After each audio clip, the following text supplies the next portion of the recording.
I, it's my pleasure to welcome you to Imperial Valley and the Hemp Expo. There was a bit of a conversation about naming this, and when we came up with Hemp, I got a bit of a feedback about, well, is it iChimp or is it Hemp? And I said, I really don't care. If they say iChimp, they can call it iChimp. It just stays with them, right? So we stayed with it. Before I get into why it's important that we do this, I want to thank some people that made this possible. And at IVEDC, I want to thank Tim Kelley and Sean Wilcox. They did a lot of work to make this happen. So please give them a round of applause.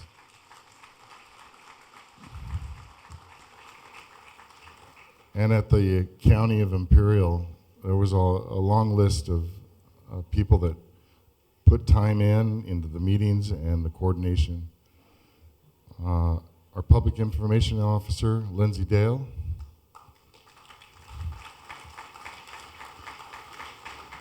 Our Intergovernmental Affairs Officer, Rebecca Terrazas Baxter.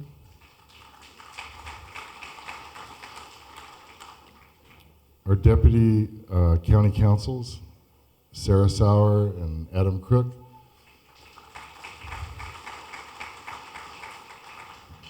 You got to make sure you're doing it right, or legal at least, right? Our Deputy CEO, Esperanza Colio. Our Deputy Ag Commissioner, Jolene Desert. I'm going to get in trouble. She's the Assistant Ag Commissioner. Also our Ag Commissioner, Carlos Ortiz.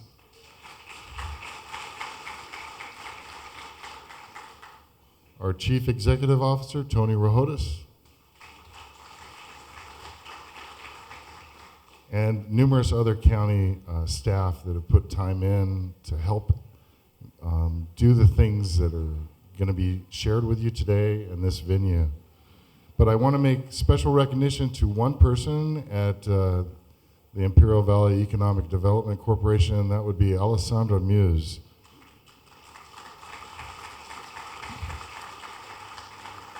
So if you hadn't seen, she's probably the one that's been running back and forth across this building. She's probably done a couple of miles this morning, but I really appreciate the amount of time and effort she put into help planning this. At this time, I'd like to show you a video of what it is in Imperial County and industrial hemp and why. Yep. Imperial County, home to over 500,000 acres of farmable land. In 2018, the gross production value for crops produced in Imperial County topped $2.2 billion. Each year, the agricultural industry contributes over $4.5 billion to our economy and approximately 25,000 jobs through both direct and indirect supportive businesses. 1 in every 6 jobs in Imperial County is directly tied to an Imperial County farmer. With an average rainfall of under 2 inches per year, farming in the desert may seem like a challenge. However, with senior rights from the Colorado River, a reliable supply of water is secured for easy and economical irrigation of crops. Imperial County offers a unique growing experience. Farms located in other areas are lucky to see one crop each year, but Imperial County farmers can rotate a crop up to 3 times on a single field. In May 2019, the Imperial County Board of Supervisors signed a Memorandum of Understanding with Imperial Valley College to expand hemp research to eligible growers. This agreement secured the ability for farmers to grow hemp for research purposes, while also providing opportunities of learning for local students. The Imperial County Board of Supervisors are leading the charge to grow this new industry with proactive policies, such as the recently passed Industrial Hemp Transportation Policy, to help facilitate the movement of industrial hemp through border checkpoints surrounding the county. Our county leaders welcome the revival of this ancient crop and are committed to developing policy and a streamlined process to assist with the advancement of the industrial hemp industry in Imperial County. Abundant space, affordable land, reliable water supply, year-round sunshine, and supportive elected officials and leaders all make Imperial County the prime location for hemp production and processing. Welcome to Imperial County. Imperial County. So last fall, a contingent of county officials and IVEDC attended a hemp exposition in Colorado, the NOCO exposition. When they came back, they shared a lot of fever for this industry, about the eagerness for development and the open attitude on seeing it come to Imperial County. And that's where the impetus for having a conference here and bringing industry and developers into our county to see the possibilities in Imperial County came from. So we chose to hold a conference here and invite you to be able to see what we have to offer. We're sharing our forward-thinking hemp policy and development process. Today you can meet with our planning director over here, or you can meet with our ag commissioner over here. We have our fire department, we have our public works, and we have our county executive office. We are motivated to see this industry develop in this county, where unbound opportunity exists for those willing to take a challenge.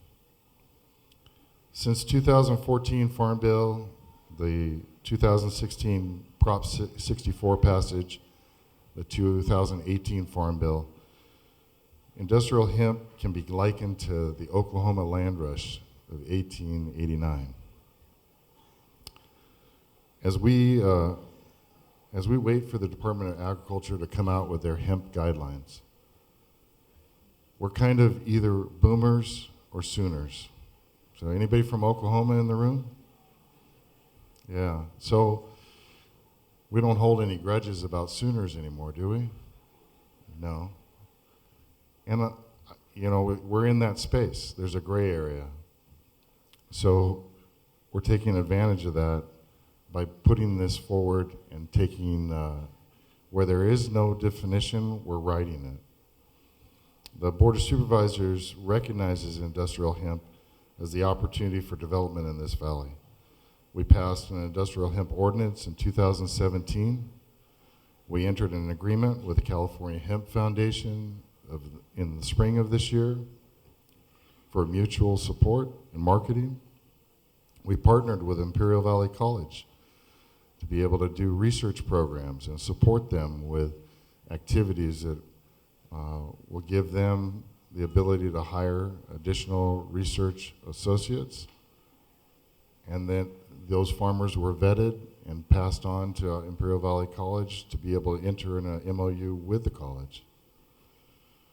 We coordinated with the U.S. Border Patrol on a transportation policy to meet the needs at the border checkpoints, to be able to let our commodities move through these checkpoints unhindered. We know that hemp will grow here. We have some of the best conditions for successful hemp industry.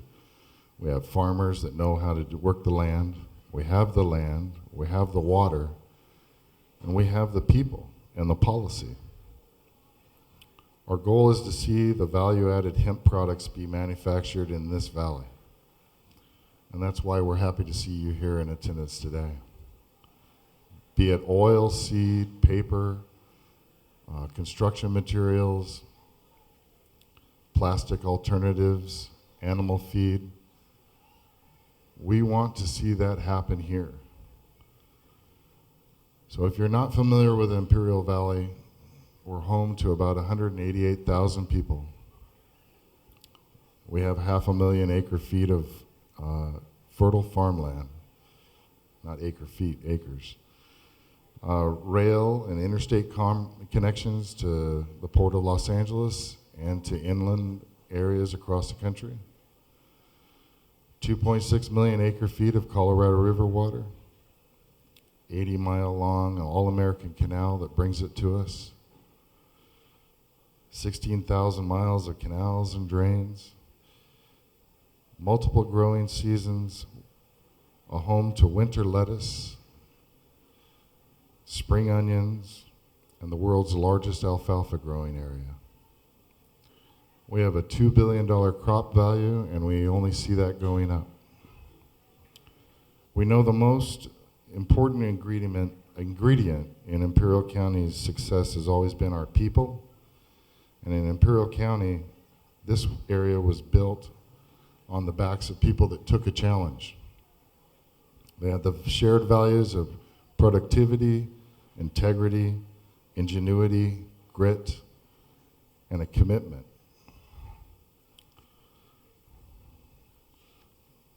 So where do we go? We want to face these challenges with you, to develop this area for industrial hemp in this desert Southwest region. And as our forefathers forged a better life for their offspring, we want to forge one for our future generations and call this valley home and keep our kids here. So once again, I thank you for attending the IC Hemp Expo. We have a great group of speakers, sponsors, exhibitors gathered here today. And if you have a project idea, speak with me at the break. If you need to find available property, speak with one of the real estate agents here. If you have a question about permitting issues, speak with our planning director. We are in full force, positive, to make this a productive exposition for everyone. Now let's go to work. Thank you.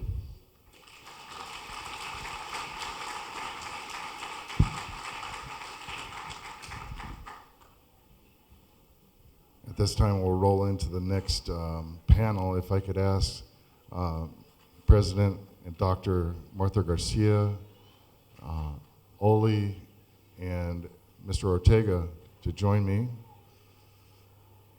and we'll start our panel discussion. Thank you.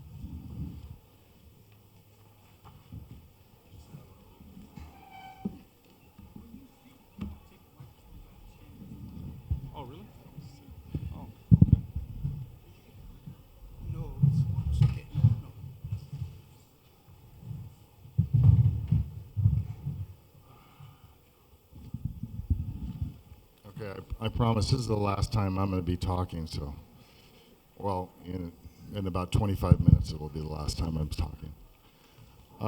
So I'm happy to be here with Dr. Martha Garcia, President of the Imperial Valley College, Dr. Ole Bachi of the University of California Cooperative Extension in Hopeville, and President of the IAD Board, Mr. Erik Ortega. This panel is talking about the local opportunities and resources and why Imperial County.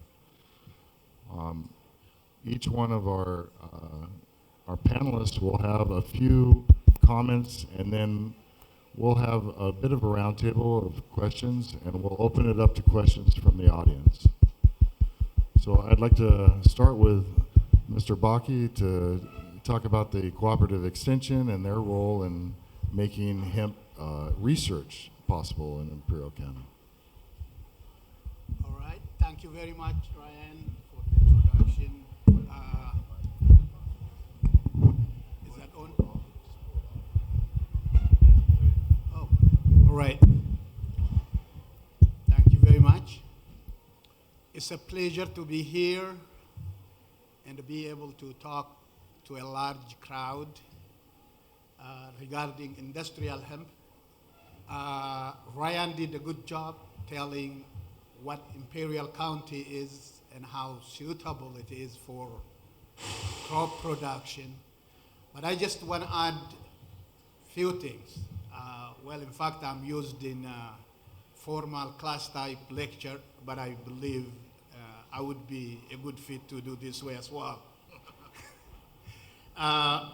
One is, that, of course, some of us already know that industrial hemp is not a new crop to Imperial County at all. It has been grown in the 1920s in Imperial County until it was, banned for, some reasons.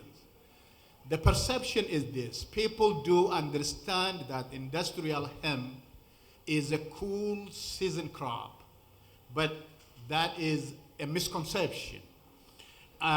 It is already grown in Nevada, in Arizona, and of course, here, and therefore that understanding of a cool season crop is a misunderstanding. Furthermore, the crop is actually known as Xeric plant, Xeric, which actually means the type of crops that would develop trichomes morphologically and be able to resist, lack of water and so on. So as to the Imperial County, it has already been explained: irrigation, water availability, excellent resource for potential productivity, year-round production, which would actually put us at a better, position to be able to produce multiple, croppings per year for, improved revenue. So, those are, the good things. And another area is that the County Board of Supervisors, as you have seen, accepts and approves this, and therefore, the authorities are friendly. Therefore, we have got a good chance, for expanding. And then if we look at the Act, Commissioner, you will find all information from their website. So they are very supportive if you are, planning to start, any of the, production if you have not started yet. And finally, we have got, county researchers. We provide up-to-date, information and help resolve production. We have published articles already that have circulated, starting, I think, the early 2018, and we're still doing. And then another advantage of, the Imperial County is the county has local researchers, such as the University of California Cooperative Extension, and we also have research facilities for potential industrial hemp crop improvement and productivity. Those are the University of California Cooperative Extension. It's just located in Holtville, and we also have the University of California Desert Research and Extension Center that has got about 255 acre land for research and extension work. In UC Cooperative Extension, to support, the industrial hemp production and so on in future plans, we have got agronomy. It's the production of field crops. We have irrigation and water management. We have pest management in entomology, pathology, and weed sciences. In fact, some of them are to be, filled soon. So in summary, we know that the Imperial County is suitable and has long growing season for multiple crop production. Resources are ample for crop production. I'm just repeating what Ryan has said. Research centers are locally available. And of course, authorities are very friendly here. All right, thank you so much. Thank you. Ready?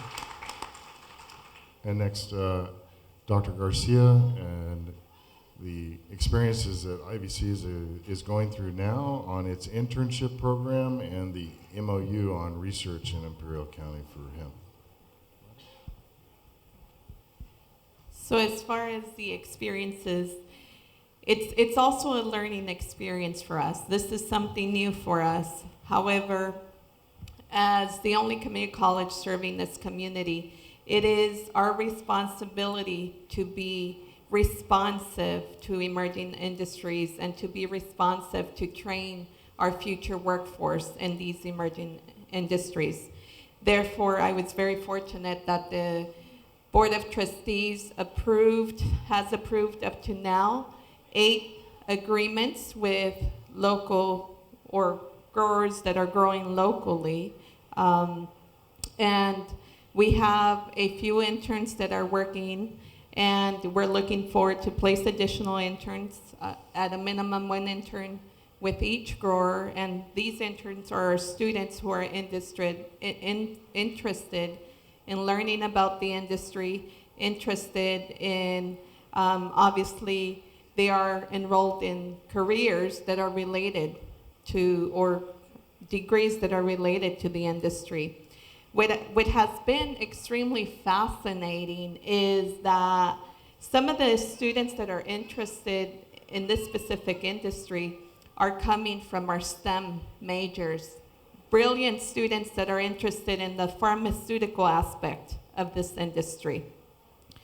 So definitely very excited, learning. I have a meeting on Monday with all the partners, and we're looking forward to continue to support and learn together. It is only collectively that we will contribute to the betterment of this community. Thank you.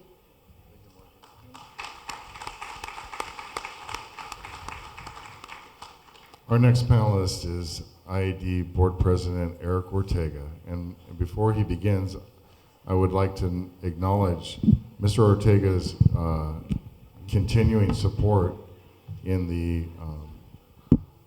the restrictive language and issues that we've had to deal with. Mr. Ortega has been an advocate and a supporter of industrial hemp in Imperial County. Thank you. I'd just like to thank IBDC for hosting today's conference and for the opportunity to be part of this panel and discussion, as well as Supervisor Ryan Kelley. Thank you. While I'm here as the president of the Imperial Irrigation District Board of Directors, I'm also an independent businessman, and I'm going to try to wear both hats in my talk today. First, for those of you who are new to our city, welcome on behalf of IID, and I'd like to tell you a little bit about the district. Formed in 1911 by public vote, the IID is the largest irrigation district in the nation. It's also the 3rd largest public power provider in California, with energy rates that are on average among the lowest in the state. The district's mission is to keep the lights on and the water flowing. The Colorado River is the sole source of water for the region, and it's delivered through the All-American Canal on an 80-mile-long river across the desert that was constructed during the Great Depression as part of the Boulder Canyon project that has also built the Imperial Dam, IID's Headworks, and Hoover Dam. With annual apportionment of 3.1 million acre feet, IID has the largest single water entitlement on the Colorado River. There are nearly 3,000 miles of lateral and drainage canals in the IID delivery system. The water and associated runoff conveyed by gravity to lush agriculture fields that never stop growing food or fiber to feed the nation and the world. This critical water resource also provides water supply, resiliency, and reliability to urban Southern Californians through IID's implementation of the nation's largest ag-to-water transfer, conservation, and transfer program. IID manages its senior Colorado water rights to benefit the Imperial Valley. All of its water users, with over 97% of its supply going to agriculture. In 2018, the farms and fields grew 80 different crops on 450,000 acres and added up to a $2 billion industry. I'm sure we can all agree that This is working, and the definition of reasonable and beneficial use, which is the standard of care that all of us are held to on the Colorado River, and that IED must always be in a position to defend. Yesterday, I got a letter from the Imperial County Farm Bureau asking for IED to clarify its policy regarding the cultivation of hemp in Imperial County. Now, if I have on my IID hat right now, I might fire back that IID already has a policy, which is that it is going to follow the law in all cases, and that would be a true and accurate statement, but not very good, and it's not a very helpful answer. For IID and many of the people in this room, the law has been a moving target, and we've all been chasing together. And that has led to the frustration all around, because there is a sense that we are now moving at the speed of government, which I believe, and I think you understand, is not moving at all. Having said that, if IID has leaned too much on the side of caution to this point, I don't know that there is such a thing as being too cautious when it is trying to protect and defend the largest single water entitlement on the river, and everybody knows it. What I can tell you going forward is that my goal, my pledge, both as a citizen and as an elected official, it is to do all I can to help transform this emerging opportunity into the economic engine that I believe it can become. I want to commend the growers and water users who took the initiative and the risk to first by planting 1,500 acres of hemp in 2019 for a market that is expected to grow exponentially in the years to come and has so much upside for the people of the Imperial Valley. I also want to acknowledge the leadership role that Imperial Valley College has played in foregoing the kind of durable public-private partnership with the agriculture sector that ought to serve as a model for all public agencies. In closing, it has been my experience that there is no limit to the good we can do for the Imperial Valley when we lay down our arms long enough to work together. Thank you again for the opportunity to speak today.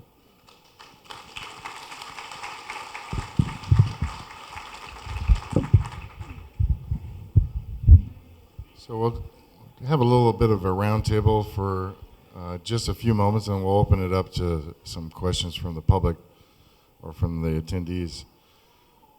Is Ollie, we hear that Imperial Valley has 3 growing seasons, or maybe 4, and we've had some hemp under research that was grown this past summer, some of it more successful than other stands. What have we learned already from the growing this summer? Well, actually, I think you already noticed that the University of California Cooperative Extension is at a slow pace, and it is actually working through caution to work on this crop. We did not do, some type of research yet, but it is coming soon. What we understand is this: we know, the growing seasons are favorable. I have, gone around and saw plants that are already planted, and most of them planted in summer. I thought they are going to go down because of the excruciating heat that I thought is very difficult for industrial hemp to go through. Even though there are difficulties on those crops that I saw, which is actually not climatic, but maybe some kind of pathogens. I noticed that this plant is a plant to go through the harsh climatic, area zone of the Imperial County. So it is a lesson that yes, it will, and if it does survive this, it will survive the other friendly seasons. So I think that is, a lesson we learn. It is a plant to be grown throughout the growing season of the county. Thank you, Ollie. So, Martha, as you mentioned, you have 7 MOUs with growing groups, or 8, which is better than 7. What is the temperament, or the appetite of the Board of Trustees to be able to take on more when we were maybe expecting the Department of Agriculture to come out with their guidelines in August and the draft, and it didn't happen. Now we're hearing in October we're going to get the draft document. What is the appetite for the Board of Trustees to take on any additional research? So before I respond to that, I do want to convey briefly the process, because I believe many of you are probably wondering, what is that process in regards to partnering with the college? And I do want to be very clear. The agreements that we have entered into are in abidance with the Farm Bill of 2014 and 2018, which means that we meet the requirements, the law requirements that Mr. Ortega mentioned. So therefore, the greatest concern, now to respond to your question, and I won't speak for IVC's Board of Trustees, but from a CEO perspective, the greatest concern that we have, because we are committed to meeting the law, is that the growers that are interested in partnering with Imperial Valley College under a research agreement, that you're committed to collecting the data that has been set under that research agreement. If you don't commit to that, then obviously we wouldn't be in abidance with the law, and frankly, the college will not partner with you. And that you are committed to creating an opportunity for those students that are interested in learning about the industry, interested in helping you collect the data. So with that said, we're definitely considering adding additional growers. Currently, I have 12 potential partners on a list, and I'm trying, hopefully by Monday, in speaking with the other growers, we'll come up with a potential solution to adding additional growers. Because I do want to mention to you all that as a request that I've made is that we're learning from each other, that we will inform the future of industry through this research, and that some of the growers were very fortunate to have some of their crops survive, but others didn't. And how do we support each other to ultimately support this community and be aligned to be leaders in this industry? Because I believe we really can be. So with that said, we are looking at other opportunities to potentially continue to partner, but it is very clear that we must abide by the law, and you must be willing to invest in the resources necessary to collect the data under these research agreements. I will end by stating that the state of Kentucky is cultivating hemp under a research 17,000 acres that we're aware. Maybe by now it's more, but they are doing this obviously under a research proposal. So obviously it may be possible. Thank you. And we need to thank Dr. Garcia. I probably should have started with a softball before I hit you with that one. But the partnership with IVC has allowed us to be that boomer or sooner, but not to deviate or to go around the law. A full-fledged research project. And I failed to mention in my opening remarks that it was a grant from the Agricultural Benefit Advisory Committee that the board approved that gave the startup money for this conference and also made a contribution for research with Imperial Valley College. And we're happy to see that. We're developing our own capabilities in this valley. So, Mr. Ortega, as the water and power service for ag in the valley and for industrial development, for new industries in either presses or assembly or biomass, how is IED gearing up to see any of the new development that may come with industrial development inside the county? So currently, IID, as mentioned, has a very large allocation of water from the Colorado River, and it already has systems in place to address the industrial thriving part of the region. So at this point, currently, if any of those developers are looking for water for industrial use, they'd approach IID for a contract. And there's various ways that they can do that. I don't want to get into all the particulars here because it just depends on the industry, but IID is set up to address the various needs that the industrial industry has. Just like Hemp, as I mentioned, and as Garcia mentioned as well, we're looking forward to delivering water for hemp, but of course we have to follow the law, and we look forward to California submitting its plan soon to USDA as soon as USDA is approved in Washington, so that we can turn on the faucet and start delivering water to all the hemp projects.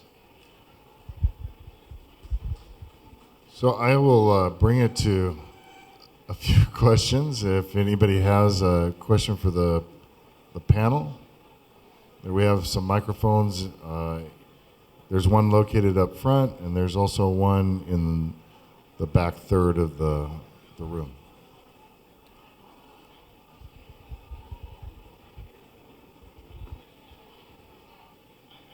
This mic's on? Yes. I've got a question for Erik. My name's Tom Pierce. I'm on the Industrial Hemp Advisory Board in Sacramento. I drove up here from, I'm in the Fresno County, Kings County area. In the cotton business, I've managed cooperative cotton gins. I have 2 locations, one in Fresno County, one in Kings County. And, we've got a huge, especially on the west side, water deficiency. Really, but they call it a legislative shortage of water. But my question to you is, how much water would Imperial County, your irrigation district, get per year on average? How much water does a farmer in this area, how much water would a farmer in this? Was not working either? No. How much, I guess these microphones, here you go. Playing a game with me? How much water would a farmer who is entitled to your irrigation district per year? In terms of acre feet.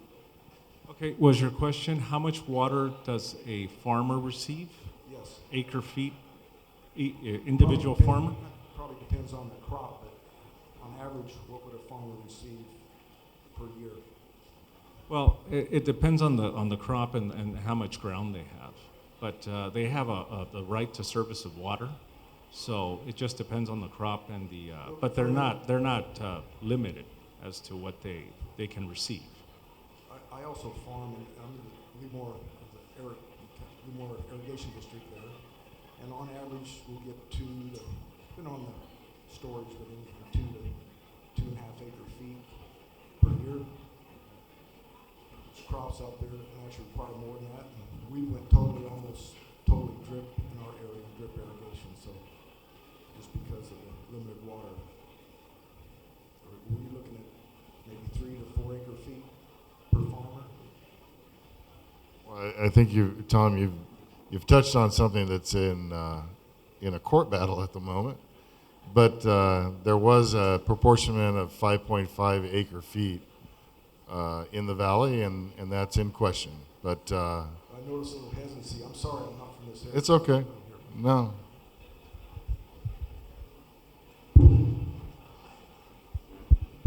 I don't think Erik could answer it, but I was okay to say it. Yeah. Yeah, you're not at ID. That's not evidence or anything like that. Are there any other questions?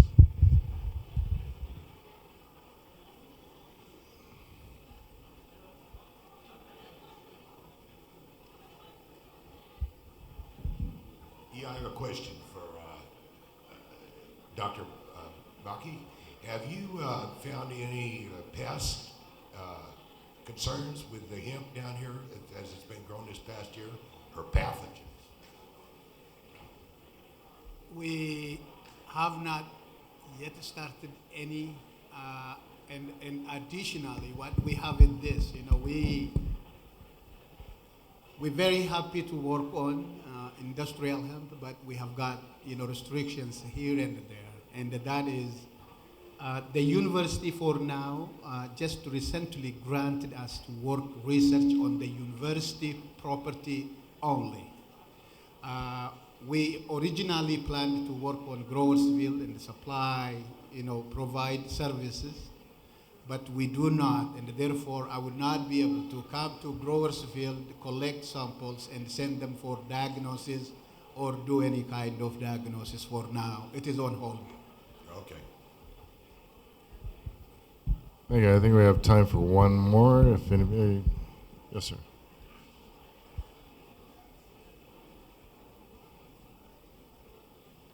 My name is Thomas Dam with Ramona Duck Farm, and I have two questions. Since we are forming like a legal mafia, and then we have to compete with the illegal mafia, so how would the public safety protection would protect us? And then the second question I have is, we are growing sugarcane to feed my ducks, so are we able to still get a permit and burn? Because when the hemp next door, when we burn, we will cause a stoppage of the operation. So how would that affect us in the future? I own 220 acres here. I would. So the next panel actually includes our, or actually 2 panels from now, includes our growers, and the Ag Commissioner is available. In regards to the ag burning, I know our Air Pollution Control District is also present, and our director, or executive director for APCD. The first part of your question was about the legal mafia and what kind of protection that the county can provide.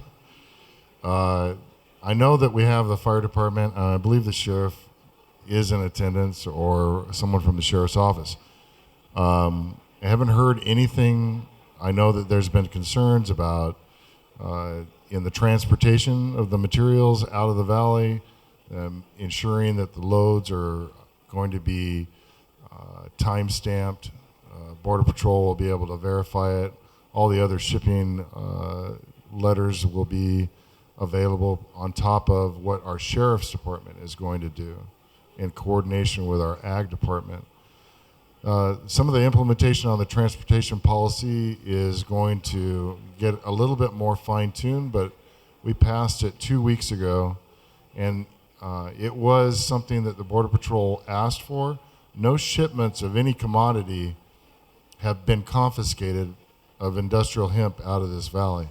They've all been able to go through, and we haven't had any instances where unsavory characters have tried to make use of those shipments. But I think that we're open to having more conversations about security measures. Okay, thank you. Thank you. Well, I do want to thank Dr. Bachi, Dr. Garcia, and President Ortega. This has been, I believe, very informative. If you didn't know that this grouping has been putting a lot of time into trying to make this possible and the policy development behind it. And I'm extremely happy to be sitting here with each one of you. Thank you.